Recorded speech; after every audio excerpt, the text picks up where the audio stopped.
আগামী PSC clerkship পরীক্ষাতে কোন স্ট্র্যাটেজি ফলো করলে তোমরা ভালো ফলাফল করতে পারো সেই নিয়ে একটা ভিডিও কিন্তু তোমরা ইতিমধ্যেই পেয়ে গেছো। ভিডিওটা যারা দেখেছো তারা নিশ্চয়ই ইতিমধ্যে জেনে গেছো যে পিএসসি ক্লার্কশিপ যে পরীক্ষাটা তার চাকরিটা যদি তোমাদের পেতে হয় তাহলে কিন্তু জিকে এবং ম্যাথের পাশাপাশি ইংলিশেও কিন্তু ভালো ফলাফল করতে হবে।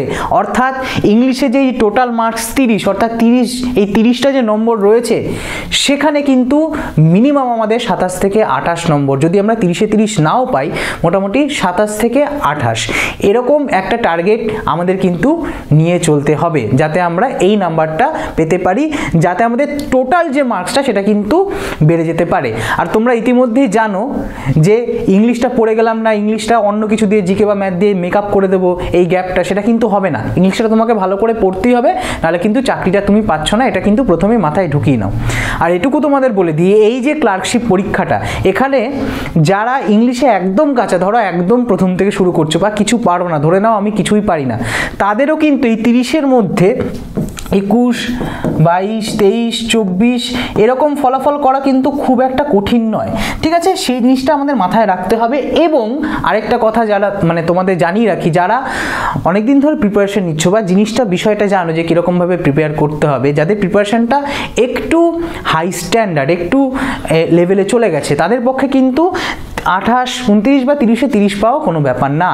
এবং এই যে প্রিপারেশনের যে মুহূর্তটা তোমাদের সামনে রয়েছে বা এই যে ফেজটা, সেখানে তোমাদের মনে যে প্রশ্নগুলো আসে, দেখো যে ইম্পর্টেন্ট চ্যাপ্টার কি কি হতে পারে, কোন চ্যাপ্টারগুলো আমরা আগে পড়ব, কোনটা পরে পড়ব, কিভাবে পড়ব, ঠিক আছে, কিভাবে পড়লে কম সময়ের মধ্যে আমরা একটা ভালো স্কোর করার মতো জায়গায় পৌঁছে যাব, সেই সমস্ত বিষয় নিয়ে সেই সমস্ত প্রশ্নগুলো নিয়ে কিন্তু আজকের ভিডিওতে আলোচনা হতে চলেছে। অর্থাৎ তোমাদের মনে যে সমস্ত প্রশ্নগুলো ইংলিশ নিয়ে আসতে পারে প্রিপারেশনের সময়, সেই সমস্ত প্রশ্নের উত্তর কিন্তু রয়েছে আজকের ভিডিওতে।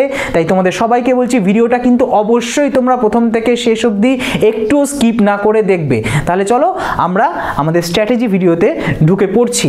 তা প্রথমেই আমাদের টার্গেট তো 30, ঠিক আছে, টোটাল টার্গেট, কিন্তু এর মধ্যে যতটা সম্ভব ভালো রেজাল্ট আমরা করতে পারি তার জন্য আমাদের প্রথমে কি করতে হবে, আমাদের সিলেবাসটা জেনে নিতে হবে।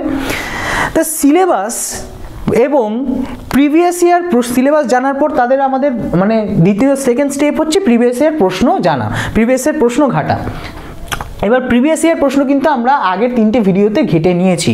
2019 সালে দুটো শিফটের প্রশ্ন এবং 2015 সালের যে প্রশ্নপত্র সেটা কিন্তু আমি ঘেটেছি। এবার সেই প্রশ্নপত্র অ্যানালিসিস করে এইবার আমাদের যে ইম্পর্টেন্ট চ্যাপ্টারগুলো পড়তে হবে সেগুলো আমি ভাগ করেছি, ঠিক আছে? প্রথমে আমাদের যেটা পড়তে হবে সেটা হচ্ছে গ্রামার পোর্শন, ঠিক আছে? যে কোনো ইংলিশে যে কোনো পরীক্ষায়, যে কোনো কম্পিটিটিভ পরীক্ষায় গ্রামার পোর্শন থেকে কিন্তু প্রচুর প্রশ্ন আসে, সেটা আমরা জানি। তো এই গ্রামার পোর্শনের মধ্যে কি কি পড়তে হবে, এই যে চ্যাপ্টারগুলোর নাম লেখা রয়েছে 1, 2, 3, 4, 5, 6 করে, এই যে 6টা চ্যাপ্টার তোমরা চোখের সামনে দেখতে পাচ্ছ, এটা কিন্তু পিএসসি ক্লার্কশিপ পরীক্ষার জন্য একদম ভেরি ভেরি ইম্পর্টেন্ট। অর্থাৎ এই চ্যাপ্টারগুলোকে তোমাকে কিন্তু পড়তেই হবে, ঠিক আছে? আরও একবার ভালো করে শুনে নাও, পড়তেই হবে। কি কি চ্যাপ্টার? প্রথমে রয়েছে টেন্স, ঠিক আছে? যে কোনো ইংলিশে যে কোনো পরীক্ষায় কিন্তু টেন্স থেকে অবশ্যই প্রশ্ন আসবে, এটা জেনে রাখবে। সেন্টেন্স কনস্ট্রাকশন, সেন্টেন্স কনস্ট্রাকশন মানে কিভাবে একটা সেন্টেন্স তৈরি হয়, ইন্টারোগেটিভ সেন্টেন্স কিভাবে তৈরি হয়, বা একটা নর্মাল সেন্টেন্স থেকে অ্যাসার্টিভ সেন্টেন্স থেকে আমরা কিভাবে ইন্টারোগেটিভ সেন্টেন্সে নিয়ে যেতে পারবো, বা অন্যান্য যে ধরনের সেন্টেন্সগুলো রয়েছে সেগুলোই বা কীরকমভাবে তৈরি হয়, সেরকম সেটা কিন্তু আমাদের অবশ্যই জেনে নিতে হবে, সেন্টেন্স কনস্ট্রাকশন। নেক্সট রয়েছে প্রিপোজিশন। আমি যখন প্রিভিয়াস ইয়ার প্রশ্ন ঘাটছিলাম বা প্রশ্ন তোমাদেরকে করাচ্ছিলাম, তোমরা দেখেছো যে এই প্রিপোজিশন চ্যাপ্টারটা থেকে কত প্রশ্ন এসছে, 5টা থেকে 7টা অ্যাভারেজ কিন্তু প্রশ্ন এসছে, ঠিক আছে, প্রতিটা প্রশ্নপত্রে। তাহলে এই প্রিপোজিশন চ্যাপ্টারটা কিন্তু খুবই গুরুত্বপূর্ণ। এই প্রিপোজিশনের মধ্যে দুখানা জিনিস খুব ভালো করে আমাদের মাথায় রাখতে হবে। এক হচ্ছে কনসেপচুয়াল জিনিসপত্র, অর্থাৎ কোথায় ইন বসে, কোথায় অ্যাড বসে, ওভার কোথায় বসবে, অন কোথায় বসবে, এই সমস্ত জিনিসগুলো যেমন একদিকে রয়েছে, ঠিক তেমনই কিন্তু ফিক্সড প্রিপোজিশনও রয়েছে। ফিক্সড প্রিপোজিশন মানে হচ্ছে কোনো নির্দিষ্ট শব্দের পরে কিন্তু ওই নির্দিষ্ট প্রিপোজিশনটাই বসবে, এছাড়া অন্য কোনো প্রিপোজিশন বসবে না। এই যে ব্যাপারগুলো বিষয়গুলো, এই দু ধরনের বিষয়গুলো নিয়েই কিন্তু প্রিপোজিশনের প্রশ্ন রয়েছে, সেটা তোমরা কিন্তু দেখে ফেলেছো ইতিমধ্যে বিগত বছরের প্রশ্নে। নেক্সট হচ্ছে সাবজেক্ট ভার্ব এগ্রিমেন্ট। এইটা না এই ইংলিশ গ্রামারের মানে কি বলবো, মানে যাকে বলে সর্বহাটের কাঠালি কলা, সাবজেক্ট ভার্ব এগ্রিমেন্ট। এই চ্যাপ্টারটা ভালো করে পড়লে তোমরা কিন্তু পুরো মানে বিষয়টার একটা খুব ভালো করে ধারণা পেয়ে যাবে, বা অনেক চ্যাপ্টার কিন্তু তোমাদের একেবারে কভার হয়ে যাবে। তোমাদের এই যে প্রশ্ন দেখবে ফিল ইন দি ব্ল্যাঙ্কসে কারেক্ট ফর্ম অফ ভার্ব, সেই কারেক্ট ফর্মটা কিসের উপর নির্ভর করে? সাবজেক্টের উপর নির্ভর করে, কারণ ভার্ব চেঞ্জ হয় সাবজেক্ট অনুযায়ী। এইরকমভাবে তোমাদের কিন্তু ডিরেক্ট বলে দেবে না যে সাবজেক্ট ভার্ব এগ্রিমেন্ট থেকে তোমাদের এই কোশ্চেনটা দিয়েছে, কিন্তু ওই যে কারেক্ট ফর্ম অফ ভার্ব হ্যানা ত্যানা ওরকমভাবে ইনডাইরেক্টলি দিয়ে দেবে। কিন্তু এই সেটা অ্যানালিসিস করে আমি বুঝতে পারলাম বা তোমাদেরকে বলতে পারছি যে সাবজেক্ট ভার্ব এগ্রিমেন্ট চ্যাপ্টারটা কিন্তু খুব খুব খুব গুরুত্বপূর্ণ। এরপরেই আসছে ভয়েস ন্যারেশন। ঠিক আছে, ভয়েস চেঞ্জ, ন্যারেশন চেঞ্জ তোমরা দেখেছো যে কতগুলো করে প্রশ্ন এসছে, মিনিমাম দুটো মিলিয়ে 3 থেকে 4 নম্বর তো এখান থেকেই তোমরা পেয়ে যাবে কমন। তাই এরকম এর প্রতিটা নিয়ম বা কনসেপ্টগুলো কিন্তু আমাদের অবশ্যই মাথায় রাখতে হবে। বোঝা গেছে? তো এইবার আমি চলে আসি যে কোন জিনিসটা আগে পড়বে। আমাদের আগে কি টেন্স থেকে শুরু করব আমরা, নাকি সেন্টেন্স কনস্ট্রাকশন থেকে শুরু করব, নাকি কোনটা শুরু করব? প্রথমে আমরা ইংরেজি যখন পড়তে আমরা ছোটোবেলায় পড়তে শিখেছি তখন কিন্তু আমরা টেন্স থেকেই বা জিনিসটা শুরু করেছি, অথবা এই সেন্টেন্স কনস্ট্রাকশন। ঠিক আছে, তা ফার্স্টে একটা সেন্টেন্স কিভাবে তৈরি হয় বা কত রকমের সেন্টেন্স হতে পারে সেই জিনিসগুলো আমরা কিন্তু খুব ভালো করে পড়ে নেব, কারণ তোমাদের কিন্তু দিয়েছে পরীক্ষায় যে একটা সেন্টেন্স থেকে আরেকটা সেন্টেন্সে ট্রান্সফর্ম করো। সেন্টেন্স কনস্ট্রাকশন হয়ে গেল, এরপর আমরা চলে যাব টেন্স। টেন্সটা শেখা হয়ে গেল। এবার টেন্স যখনই শিখলাম, এই ভয়েস এবং ন্যারেশনটাও কিন্তু এই টেন্সের সঙ্গেই রিলেটেড অনেকটা, বা এই সেন্টেন্স কনস্ট্রাকশন যখন শিখছি তখনও কিন্তু মানে আমরা দেখতে পারবো এই ভয়েস এবং ন্যারেশনটাও কিন্তু এদের জন্য ইম্পর্টেন্ট। ঠিক আছে, এইগুলো রিলেটেড। তারপরে আমরা চলে আসি হচ্ছে এই subject verb agreement. Subject verb এগ্রিমেন্টটা পড়লাম যখন, আমাদের কিন্তু অনেকটা কনসেপ্ট ক্লিয়ার হয়ে গেল, অনেকটা জায়গা আমাদের কভার হয়ে গেল। Next preposition. ঠিক আছে, প্রিপোজিশনটা যেরকম আমি বললাম যে কনসেপচুয়াল জায়গাগুলো যেরকম রয়েছে, যে জায়গাগুলো আমাদের কনফিউশন হয়, ধরো কোথায় ইন বসবে, কোথায় অ্যাড বসবে, টু কোথায় বসবে, টুয়ার্ডস কোথায় বসবে, ফ্রম কোথায় বসবে, বা ওভার কোথায় বসবে, আন্ডার কোথায় বসবে, অ্যাবাভ কোথায় বসবে, এই যে ব্যাপারগুলো রয়েছে সেরকম কনসেপচুয়াল জিনিসগুলো যেরকম প্রিপোজিশনে আমাদের পড়তে হবে, ঠিক সেরকমই কিন্তু ফিক্সড প্রিপোজিশন আমাদের প্র্যাকটিস করতে হবে, মানে প্রচুর পরিমাণে প্র্যাকটিস করতে হবে। এবং প্র্যাকটিসটা আমরা করবো কিন্তু প্রিভিয়াস ইয়ারে যতগুলো প্রশ্ন এসছে। যেমন ধরো তোমাকে উদাহরণ দিই, এইটা তো এই এক্সামটা কন্ডাক্ট করছে পাবলিক সার্ভিস কমিশন, WBPSC। এই পাবলিক সার্ভিস কমিশনের এই ধরো WBCS যে পরীক্ষা, সেখানেও কিন্তু প্রিলিমসে এরকম প্রচুর প্রিপোজিশনের কোয়েশ্চেন থাকে। তা সেগুলো আমরা ধরো যদি প্র্যাকটিস করতে পারি, বা SSC বিভিন্ন পরীক্ষায় বা ওভারঅল ইন্ডিয়াতে বিভিন্ন পরীক্ষায় যে ফিক্সড প্রিপোজিশনগুলো এসছে সেগুলো আমরা যদি প্র্যাকটিস করে যাই, তাহলে কিন্তু অবশ্যই আমরা একটা ভালো জায়গায় পৌঁছে যেতে পারবো। এইবার এই যে 5টা চ্যাপ্টার বা 6টা চ্যাপ্টার তোমাদেরকে বললাম, তোমরা নিশ্চয়ই এতক্ষণে বুঝতে পেরে গেছো যে এই 6টা চ্যাপ্টার যদি মানে একদম ভালো রকমভাবে যদি কনসেপচুয়ালি তোমরা না জানো, একদম শুরু থেকে একদম জিরো থেকে যদি তোমরা না জানো, তাহলে কিন্তু ভালো স্কোর করাটা খুব চাপের। আর এই জিরো থেকে জানতে হলে তোমাদের কিন্তু একবার আমাদের ইউস্টাডি অ্যাপটা ভিজিট করতেই হবে। ভিজিট করার উপায়টা কি? এই ভিডিওর ডেসক্রিপশনে লিঙ্ক রয়েছে, তোমরা সেখান থেকে অ্যাপটা ডাউনলোড করে নিতে পারো, অথবা তোমরা প্লে স্টোরে গিয়েও কিন্তু ইউস্টাডি অ্যাপ লিখে সার্চ করতে পারো। এবার অ্যাপ ডাউনলোড করা মানেই কিন্তু মানে এটা অনেকের কনফিউশন থাকে, অ্যাপ ডাউনলোড করা মানেই কিন্তু তোমাকে টাকা পয়সা দিতে হচ্ছে না সঙ্গে সঙ্গে। তুমি আগে আমাদের ফ্রি ক্লাস দেখো, যে ফ্রি ক্লাসগুলো রয়েছে সেই ফ্রি ক্লাসগুলো চেক করো। চেক করে যদি তোমার মনে হয় যে হ্যাঁ, যে জিনিসটা আমার দরকার আমি সেটাই এখানে পাচ্ছি, তাহলে দেরি না করে আমাদের যে বিভিন্ন কোর্স রয়েছে সেখানে তুমি এনরোল হয়ে যাও।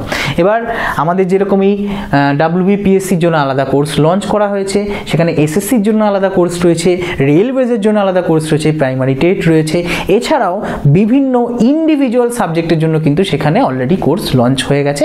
দেরি না করে তোমরা কিন্তু এনরোল হয়ে যেতে পারো যদি তোমাদের মনে হয়। এবার আমি চলে আসছি আমার ভিডিওতে, বা যে মেন টপিকে আমরা ছিলাম স্ট্র্যাটেজি নিয়ে আলোচনা করছিলাম, সেই স্ট্র্যাটেজিতে এছাড়াও যদি তোমাদের আরও ডিটেলসে দরকার হয় বা ডিটেলসে জানার প্রয়োজন হয়, তাহলে তোমরা স্ক্রিনে দেওয়া হোয়াটসঅ্যাপ নম্বরে কিন্তু কল অথবা হোয়াটসঅ্যাপ করে ডিটেলসে জেনে নিতে পারো বিষয়গুলো। নেক্সট তারপরে দেখো ভোকাবুলারি পোর্শন। ভোকাবুলারি পোর্শনে synonyms, antonyms, idioms, one word substitution, spelling error, এই জিনিসগুলো আমাদের পড়তে হয়। তা প্রথমত আমরা দেখে না যে প্রথমে কি সিনোনিমস আমরা পড়তে যাব, ঠিক আছে? ধরো প্রথমেই যে একদম কিছুই জানে না বা একদম আনকোড়া আনাড়ি, সে যদি প্রথমে যদি সিনোনিমস এরকমভাবে পড়তে যায় সমস্যা হবে। তা প্রথমে সোজা জিনিস দিয়ে আমরা শুরু করব। সোজা জিনিস কি? অপেক্ষাকৃত সোজা জিনিস হচ্ছে ইডিয়ামস বা বাগধারা, যেটাকে আমরা বাংলায় বলে থাকি। অনেক ক্ষেত্রে ইডিয়ামসের সঙ্গে বাংলা মানে বাগধারার সঙ্গে ইডিয়ামসের অনেক কিছু হুবহু মিলে যায়। তা সেক্ষেত্রে ইডিয়ামস এই জিনিসগুলো মনে রাখা কিন্তু অনেক বেশি তুলনামূলকভাবে সহজ। তা সহজ জিনিসটা দিয়ে আমরা শুরু করব, ইডিয়ামস। তারপরে আমরা চলে যাব হচ্ছে ওয়ান ওয়ার্ড সাবস্টিটিউশনে। তারপরে আমরা পড়বো হচ্ছে ওয়ান ওয়ার্ড সাবস্টিটিউশন, যেটা কিন্তু আমরা বাংলায় পড়ে এসেছি, এক কথায় প্রকাশ। অর্থাৎ এই দুটো জিনিস দিয়ে আমরা আমাদের ভোকাবুলারি প্রিপারেশন শুরু করব। তারপরে আমরা আস্তে আস্তে চলে যাব সিনোনিমসে। এবার সিনোনিমস পড়ার মানে নিয়মটা কি? সিনোনিমস যখন তুমি একটা সিনোনিমস পড়ছো, তার যে আরও সমর্থক শব্দগুলো রয়েছে সেই শব্দগুলো কিন্তু তোমাকে অবশ্যই পড়তে হবে, ঠিক আছে? সেই শব্দগুলো কিন্তু তোমাকে অবশ্যই পড়তে হবে। ধরো একটা উদাহরণ দিচ্ছি আমি, এইখানে ধরো একটা উদাহরণ দিচ্ছি, একটা সোজা উদাহরণ। ধরো ডিফিকাল্ট। ডিফিকাল্ট মানে কঠিন, আমরা জানি, ঠিক আছে? তা কমপ্লেক্স, এর একটা ধরো সমর্থক শব্দ হচ্ছে কমপ্লেক্স। এছাড়াও যে আরও বিভিন্ন সমর্থক শব্দগুলো রয়েছে সেগুলো কিন্তু আমরা একেবারে পড়ে নেব। এরকমভাবে আমরা পড়তে এগোবো। তাহলে দেখবে যে যখন সিনোনিমসটা তোমাকে দিচ্ছে, ধরো তোমাকে সিনোনিমস লিখতে হবে কোনো শব্দের, তা সেক্ষেত্রে দেখবে যে অপশান যদি তুমি দেখো, তাহলে অপশানগুলো দেখেই তুমি কিন্তু সঠিক সিনোনিমটা বের করে ফেলতে পারবে। যদি আমরা একই সঙ্গে একই শব্দের অনেকগুলো সমর্থক শব্দ একেবারে পড়ে নিই, তাহলে কিন্তু আমাদের অ্যান্টোনিমস আলাদা করে পড়তে হবে না। এরকমভাবে কিন্তু আমাদের অ্যান্টোনিমস তৈরি হয়ে যাবে, ঠিক আছে? তারপরে এইগুলো হয়ে যাওয়ার পর তারপরে আমরা পড়বো হচ্ছে স্পেলিং এরর। স্পেলিং এরর আমরা প্রথমেই প্রিভিয়াস ইয়ারের প্রশ্ন প্র্যাকটিস করব, এবং প্র্যাকটিস করার পর তারপরে কিছু কিছু নিয়ম আছে স্পেলিংয়ের, সেগুলো কিন্তু আমাদের জেনে নিতে হবে। ছোট্ট ছোট্ট কয়েকটা জাস্ট নিয়ম, সেই স্পেলিংয়ের নিয়মগুলো আমাদের জেনে নিতে হবে। তারপরে আমরা কিন্তু প্রচুর পরিমাণে প্রিভিয়াস ইয়ার প্র্যাকটিস করব, যার মাধ্যমে আমাদের স্পেলিং এরর জায়গাটাও কিন্তু তৈরি হয়ে যাবে। বোঝা গেছে? তাহলে আমরা এরকমভাবে কিন্তু ভোকাবুলারির পোর্শনটাকে তৈরি করব। এইবার ভোকাবুলারির একটা সবথেকে বড় সমস্যা সবার থাকে যে ভোকাবুলারি কীরকমভাবে মনে রাখবো।